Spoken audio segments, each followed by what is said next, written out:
evening.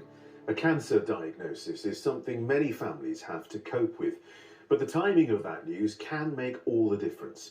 Campaigners say a lack of staff and kit to test for cancer through normal routes means some very sick people are ending up in A&E. New figures show over a third of cancers in Wales, 37.4%, are not being diagnosed until after people have been admitted to emergency units. Ministers say extra money has been provided to support additional cancer appointments. But as our health correspondent Rob Osborne has been hearing, for some it's not enough. So he was absolutely amazing dad to me and my two brothers. He worked as a journalist at South Wales Argus for his whole career. He ran the London Marathon and various half marathons, got loads of medals. Alan loved to keep fit. He was cycling up to 30 miles just before his diagnosis with prostate cancer.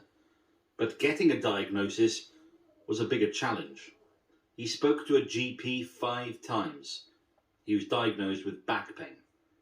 It's only when his family took him to hospital they discovered the diagnosis was much worse. We ended up taking him to A&E in the October because you could tell from looking at him there was something wrong. The pain in his eyes, he'd sort of change, his eyes changed. So you could see there was something more serious than just a pulled muscle in his back, you know.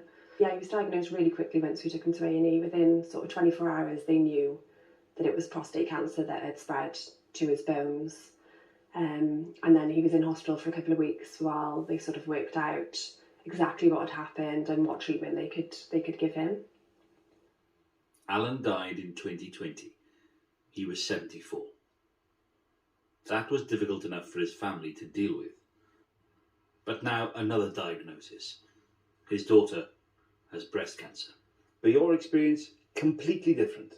I found a lump in August last year and rang the GP and was referred straight to the breast clinic at the Royal Gwent. So my situation was very different. I was referred straight away and I've been dealt with really, really well.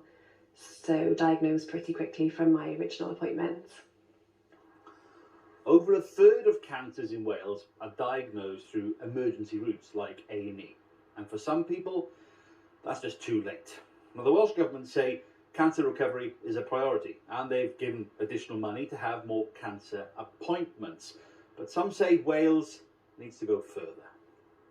We're really clear that Welsh Government need to implement and publish urgently a new cancer plan. It needs to be comprehensive. It needs to think about everything from prevention through to making sure that patients get early diagnosis and treatment as effectively as possible. Lucy is continuing with her treatment and she looks back at her dad with memories of happier times. This is your wedding? Yeah, our wedding day. We've got so many wonderful memories, obviously, growing up, and luckily I had him at the wedding and he shared loads of precious times with my son Jude as well, so loads of lovely memories to look back on. Rob Osborne reporting there.